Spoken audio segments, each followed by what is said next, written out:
Hey, all you Arizona lovers. This is the Finding Arizona podcast, episode number 391. I'm your host, Jose. Thank you so much for listening and watching. Today's episode is with Athelite Performance Therapy. We talked to Dr. Jonny. We sat down with him. We chatted it up. We got to get to know him a little bit better, but it's an incredible story. I hope you guys enjoy this episode. It's one that I appreciate from the standpoint of when you're dealing with high performance individuals, you need an individual who's high performing as well. So I hope that you guys enjoy this episode. Always check out the links down in the bio below. We always try and connect you guys with every episode, and that will lead us into the business side. You can hear every episode of our podcast at findingarizonapodcast.com. We make it easy for you guys to connect with us, let us know, chat with us through social media, and that's all under Finding Arizona Podcast. And as a side project or as a side piece for this podcast, we have started now what's called Found House. There, if you would like to start your own podcast or you need some help getting off the ground floor, use our services to help you boost and become more efficient at what you do or what you want to do so that you can do what you love to do. And that is something that we want to help out with those around the community, those who are wanting to get their voices heard. Just reach out to us or look us up at the Found House. We hope that you guys enjoy this episode. We are doing a lot behind the scenes. Kiddo right now is doing really well. We're on the fast track to getting into preschool, hopefully, fingers crossed, but we've done some tours. Britt and I will be making our final decision or trying to make our final decision. It's not based on what we want, but also based on the timeline in which the preschools can accept him and all that jazz that goes along with parenthood. But we hope you guys are enjoying these episodes. We want to make sure that you guys are staying connected with us. That being said, if you want to check out our blog, the blog is one thing that we try and make sure that is updated routinely. It is something personal to us. It is showing you the life behind the podcast, what each of us is doing on our own, but as a family as well. And the vlog is just kind of our own personal storytelling on family videos, that side. And we try and make it as fun and interesting as possible about what we do. But it is basically family home videos showing you the life and the progression that we do here at home, but also moving into a little bit of the podcast side. You see a couple of events that we participate in, and we hope that you guys enjoy them. Those are all trying to connect to us, who we are as a family and who we are as a podcast. So all in all, just look us up, type in Finding Arizona Podcast in the Googles, and you'll definitely get connected on one level. I hope that you guys enjoy, again, getting a hold of these episodes and making sure that we are doing what we need to do. But so if you want to tell us what we should be doing better, or you just want to say thank you, you can send us an email at findingarizonapodcast@gmail.com. Everything, we hope that you guys, it's all for you. We hope that you guys are really connecting on every episode. So we are on the road to 400. We are 9 away. I hope you guys have been excited for the 400 episode. It's going and it's coming fast, and then we're off to 500. And I think either with 400 or 500, we're going to have extravaganza. We hope that you guys stay connected and on our newsletter and on our website to know when that's going to come out. But we have big plans for 400 and even bigger plans for 500. So let's just jump right into it. Episode number 391 with Dr. Jonny of Athelite Performance Therapy. We will catch you on the next episode. And until then, kisses, hugs, and belly rubs to our four-legged friends. Bye, y'all.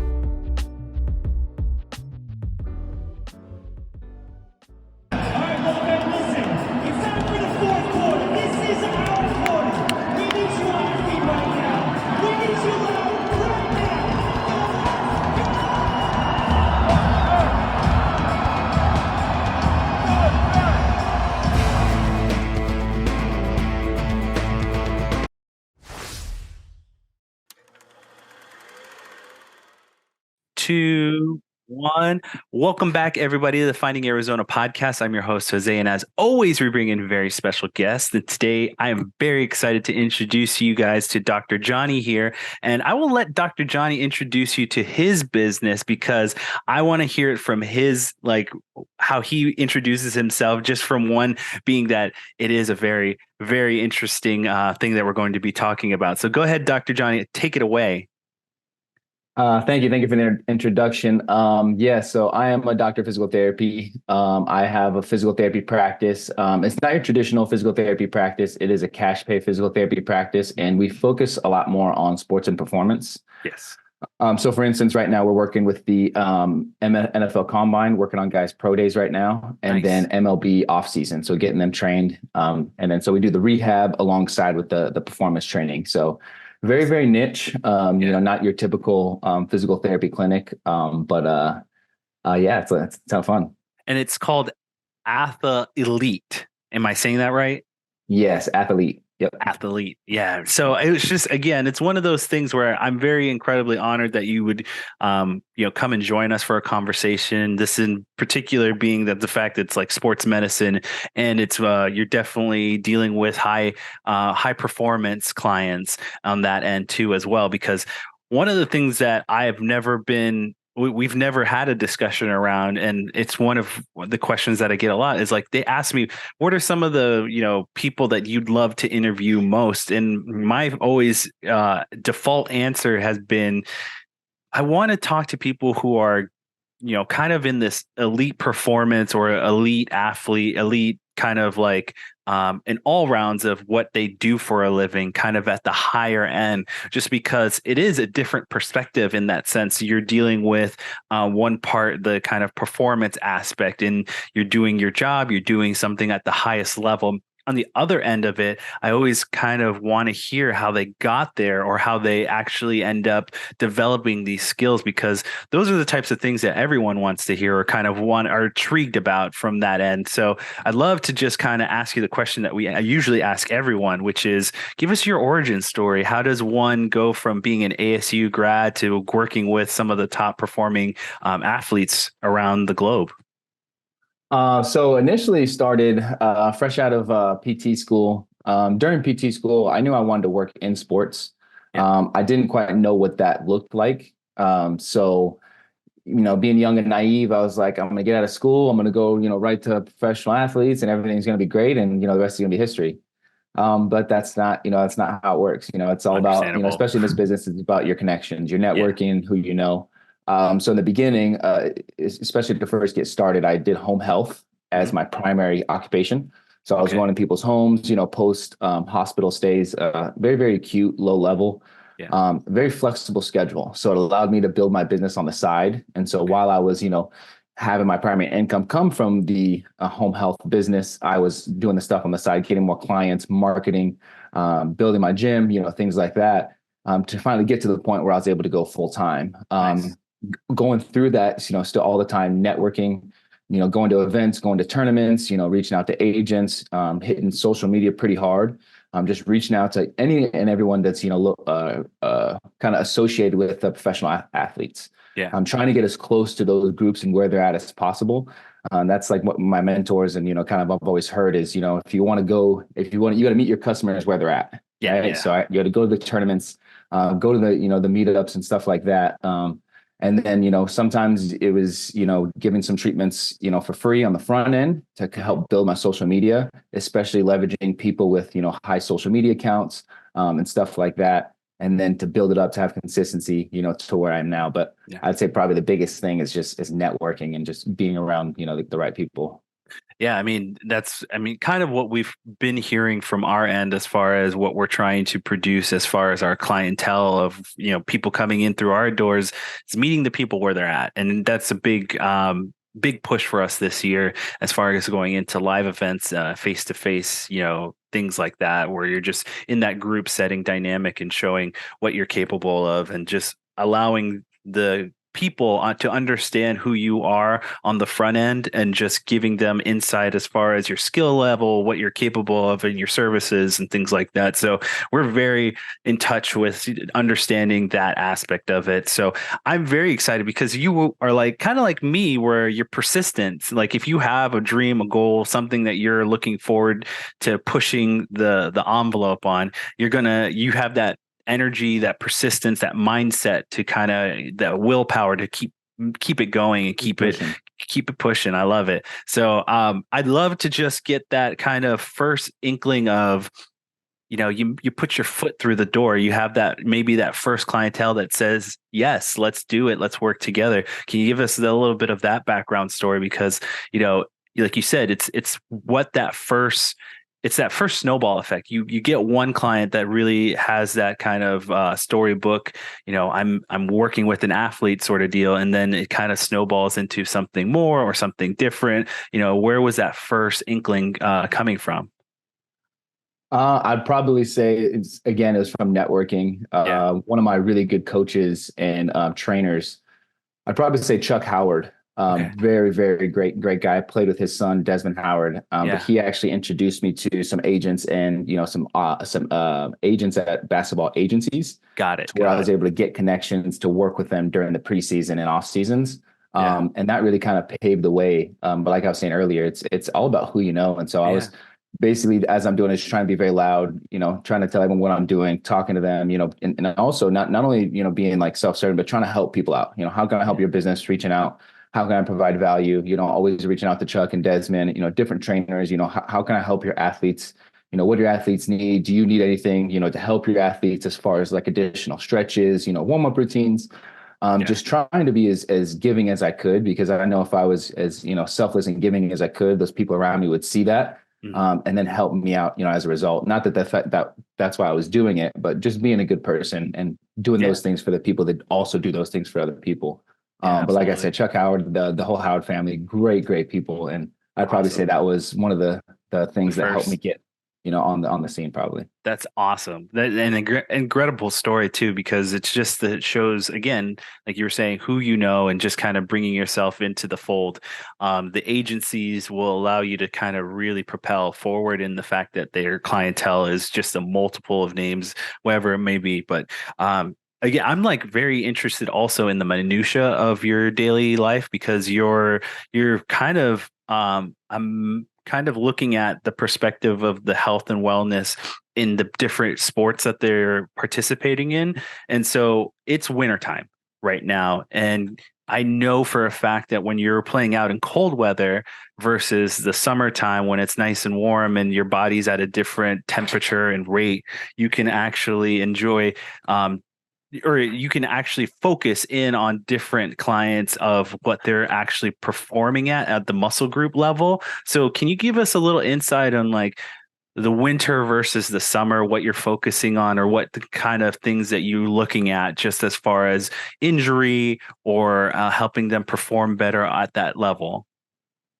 So when you take it into account, like temperatures, at higher temperatures, you're going to have, more fluid muscles. The molecules tend to, just think about, the properties of gases and molecules at higher temperatures, they move faster. There's more elasticity.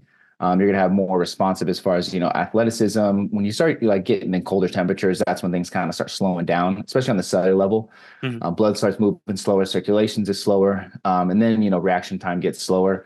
Especially out, nerve conductivity. You got to, think of all those things.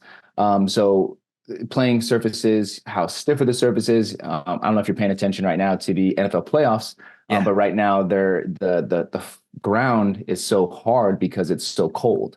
And so they're having a hard time with the traction of the cleats going into the ground. So when we think about those things, when we're writing programs and we're doing our rehab, when we go to the field, we got to think about those things. How much time are we spending on warming up? How much time are we spending on our actual output and our power? We have tools and things that we can, software and hardware that we use that'll give us these numbers and give us these data. So it's, constantly measuring, how much output are they having? What's their load, from week to week, taking into account the cold. Are they recovering enough? And then just kind of making sure that they're safe. And so it's the best thing I would say is just having a plan. Yeah. And the good thing with the place with the guys I'm at with right now at Apex is we have a system. It's repeatable. You know what we're doing. You know, whether that's hot, that's cold. We use our data and our metrics, to give us to really lean on when we need to have a little bit deeper insight. It's not just like, okay, cool, he's running. Well, yeah, he's running, and it's 32 degrees outside. And the ground's frozen. And so it's like, using these metrics, and using these feedback systems and our hardware, and our software helps us to make those decisions and keep our athletes safe and help their performance. As we're going through our program in off season. It's so fascinating to me as far as, like, again, you're looking at the climate temperature, and you brought this up as well for the playoffs.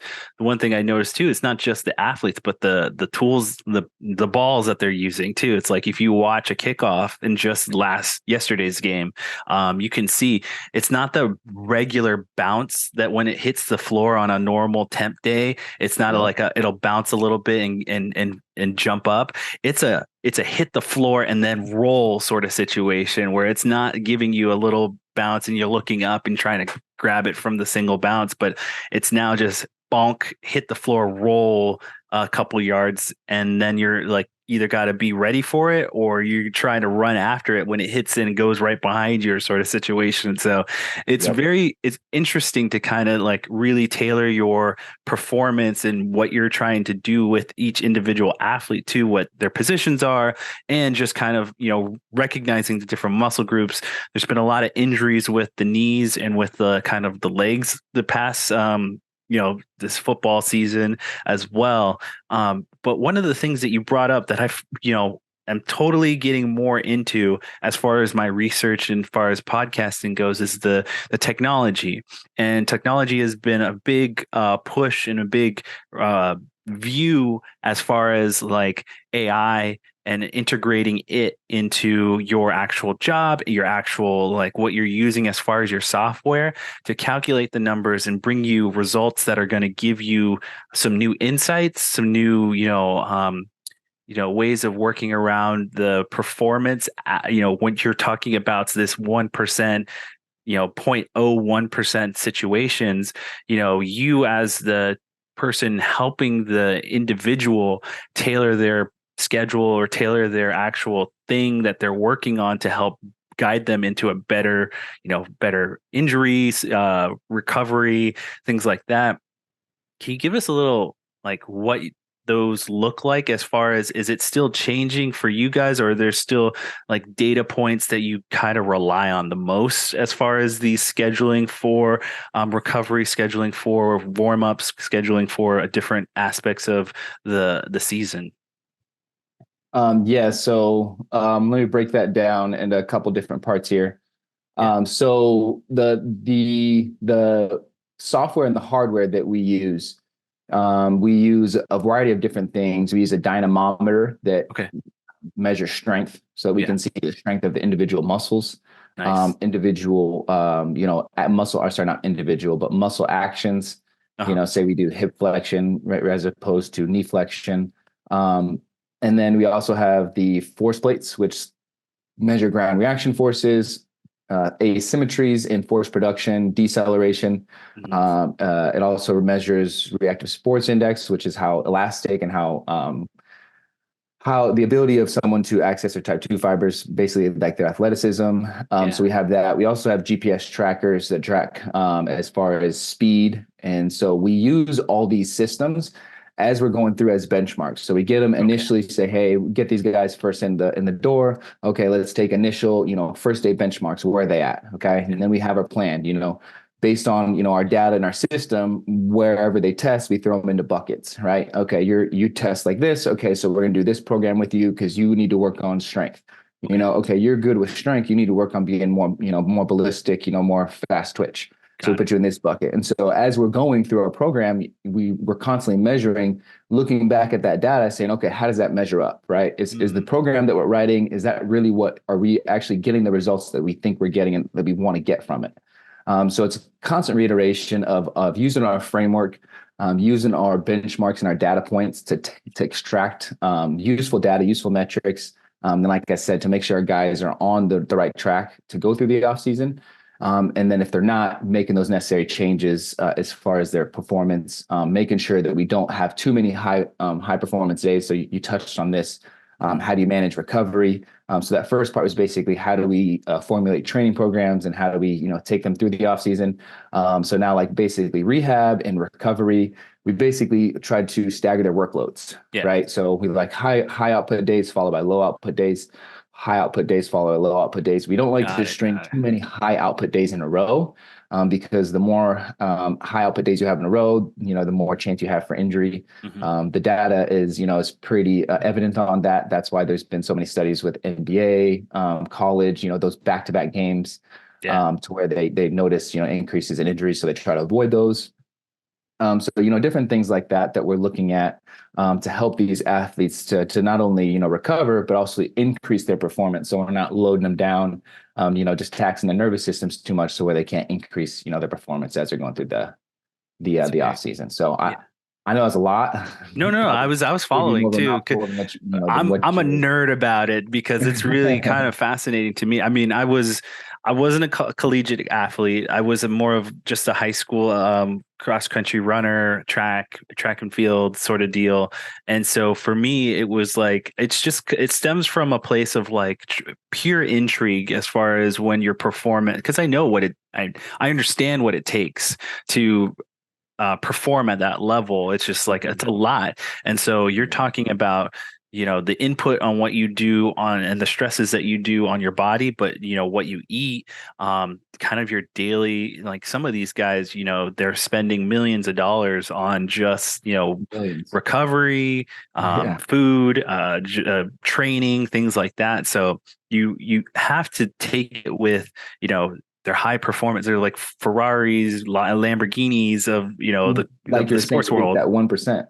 Yeah. And it's like you're talking, and it's like, they're performing with the other athletes that are at their 1% too. It's like, you're talking about 0.01 second difference of, either you're going to get the finishing, score to help you win, or not, because it's just, you didn't do what it was necessary or whatever it may be. But it's like those all add up to you trying to ultimately win your sport or ultimately win something. Did your training set you up well enough to make you perform well in those, those spots? And so, absolutely. When we see our guys, playing all games of the season or having, season highs or, career highs, that's when we're like, okay, the proof's in the pudding. The training's working, the rehab's working. We're like, we're on the right path. And so, that's really good, really validating. Those moments like that, it's like, okay, and now it makes it all worth it type of thing, Yeah. Awesome. I mean, that's, again, I know you deal with a lot of like probably people that, you can't really speak about, or like just kind of like their schedule and what may be, but is there any kind of story that brings you joy or positivity as far as, your ability to allow, like you were talking about seeing them perform at that level for maybe the entirety of the season or whatever it may be? Is there some story that sticks out to you that is like a success story? So going back to the Howards, I think they'd be comfortable with me speaking about this because I've speak about a lot, on my profile and stuff like that. I usually don't like speaking about clients because of HIPAA, like you were saying.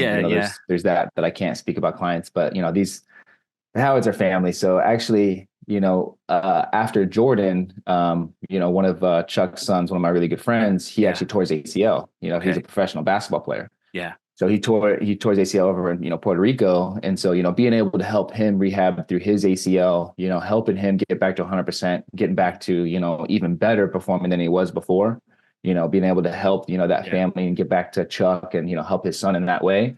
That was probably one of the best things so far. But, it's always rewarding, whether it's them or, any other ACL patient, just being able to see them when they first come in so much pain and agony, just, almost like kind of defeated, really, mentally, that kind of despair and sadness that comes along. Like, what am I going to look like after this? And am I going to be back at 100%?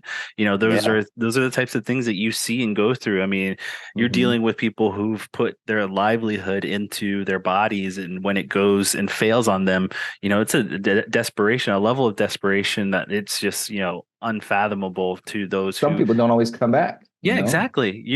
You're running a 50-50 chance, especially with the ACL, MCL. Like you're like, could you go back to 100%? Maybe, maybe not. Like it's just it depends on you, the individual. So, I have like high hopes for you in the future as far as like, the level of understanding, the level of compassion, the level of performance that you provide to your clients and who you work with. So, I know it's not the easiest thing in the world. You're kind of under the pressure cooker as well because, you have the teams looking at you to like, hey, my guy needs to get better quick, like, that sort of thing. But the body can only do so much. And so, it's a definitely like a conversation back and forth between the doctor and the team as well. So it's high risk, high reward though. Exactly. It's one of those things. If you do a good job, you're gonna be, you're gonna have a good, gonna have a job for a while. Yeah.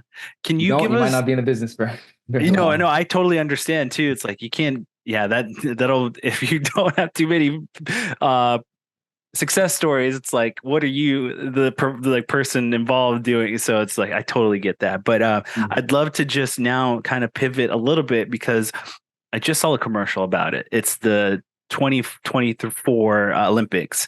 Have you touched any Olympians at all? Or is there kind of like a rule of thumbs, like you do just these sports or sort of thing? It's like, have you ever dealt with a performing Olympian at all? I've never had a personal experience or pleasure of being able to work with an Olympian. But kind of what you were saying, it is very specialized in physical therapy. It's very niche based. Okay.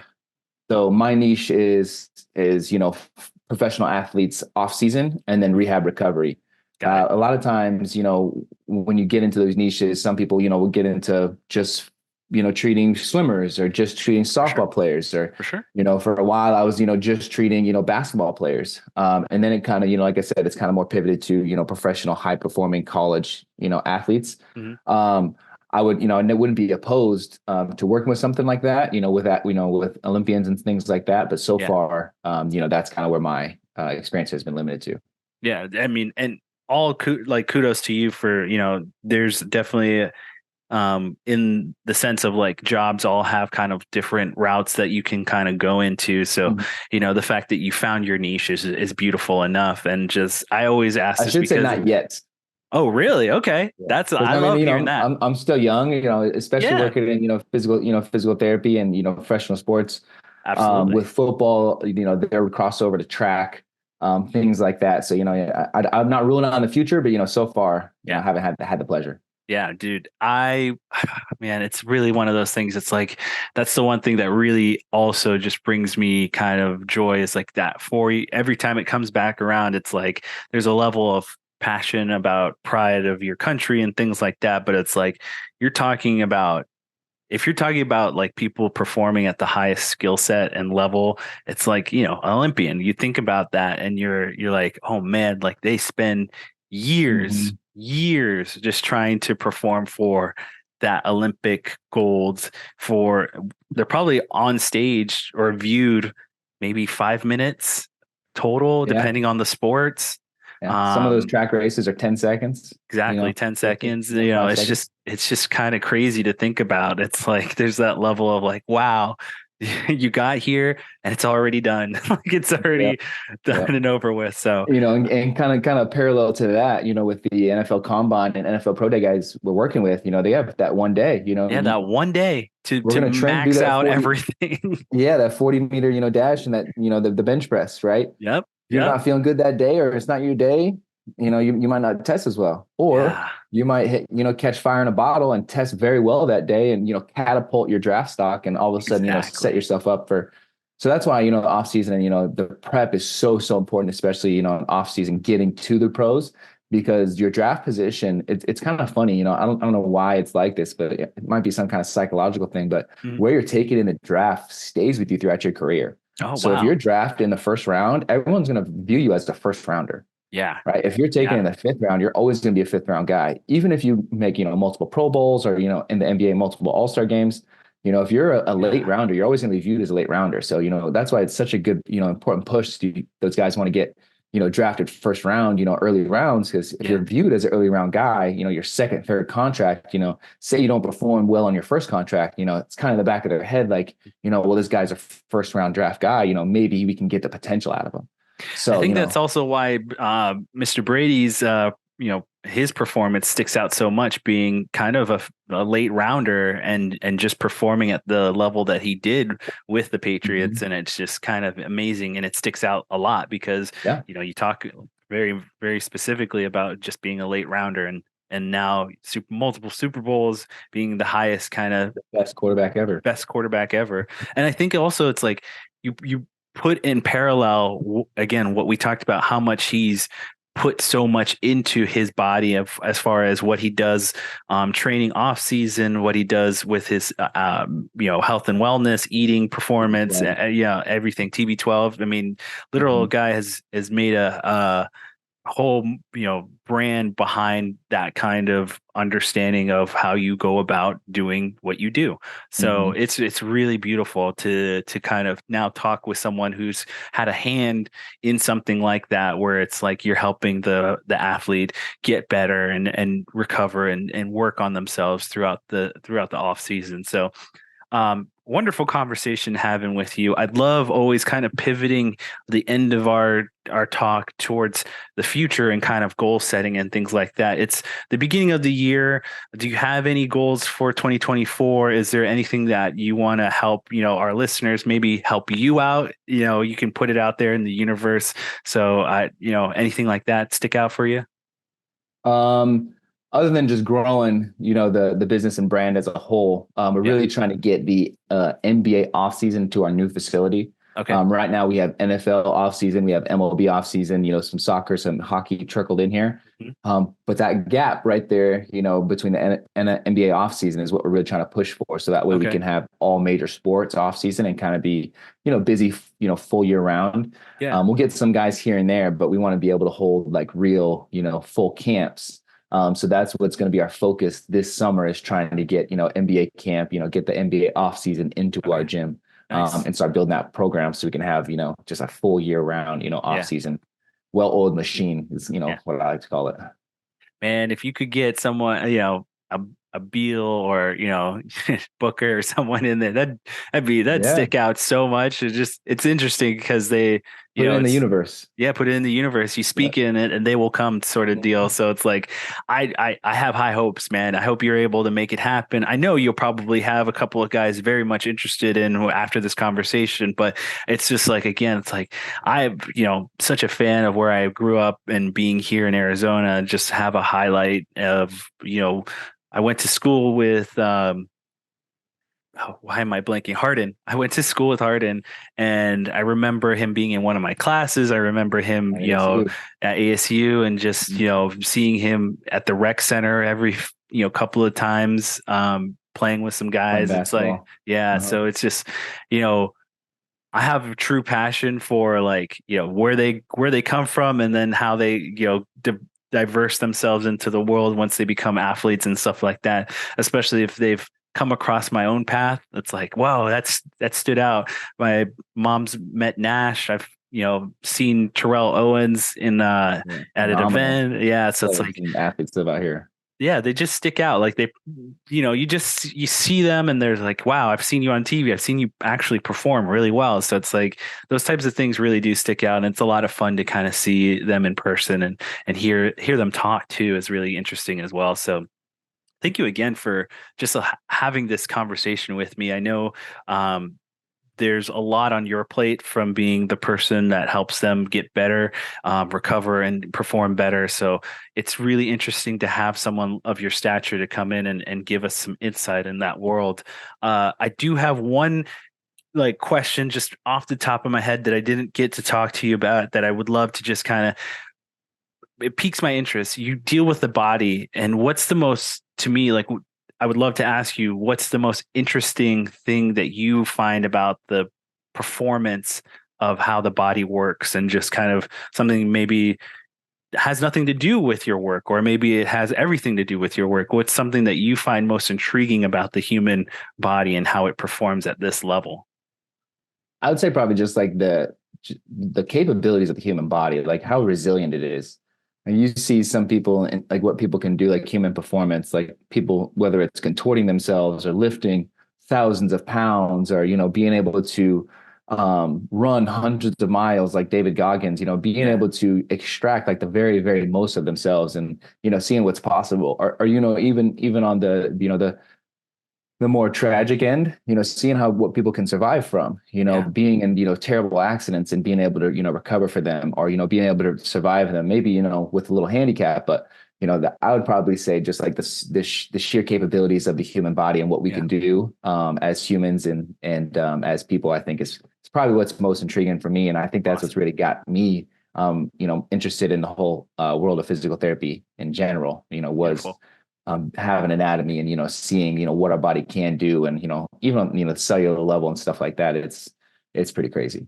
It is. It's again, it's like, it's fascinating. And it's only because I'm a big science nerd too. It's like the things that we're capable of with the brain and helping the body perform better, and just kind of new technologies that are going to help with that, and just kind of what's to come is also intriguing and fascinating, and what we're capable of.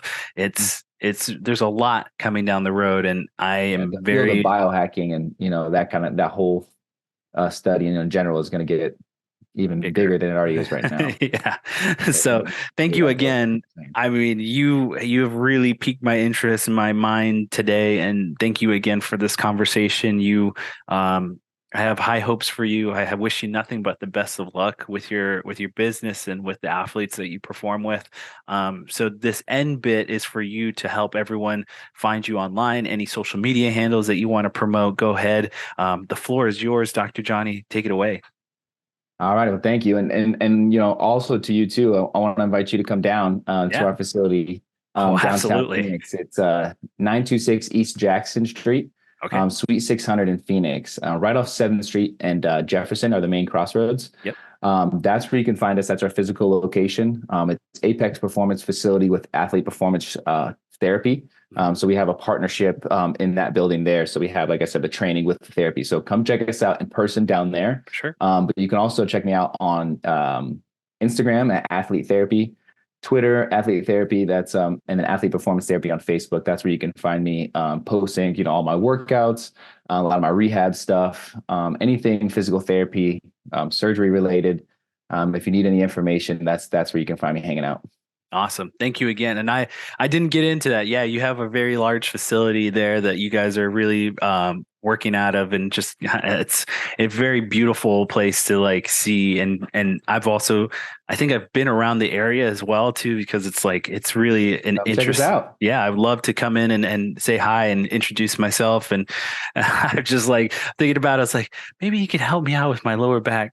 Like that's one thing that stuck out with me for a long time, as like my lower back has been a constant issue, or just something that's like kind of sticking out as far as a non-performing issue that I need to get better at. And I've been trying to do therapy for it. It's like, things that are helping strengthen it, and therapies to help mobilize it as well. So maybe you can just hit me up with just a few things. So I will definitely check us out. I got you. Come in. Thank you. Appreciate it. We do have an outro here. You can hear every episode of our podcast at findingarizonapodcast.com. We're all throughout social media, Finding Arizona Podcast, Twitter, Instagram, Facebook. Let us know who you want in next. Last but not least, we always say kisses, hugs, and belly rubs to our four-legged friends, and we will see you next time. Good night, y'all. Thank you for having me.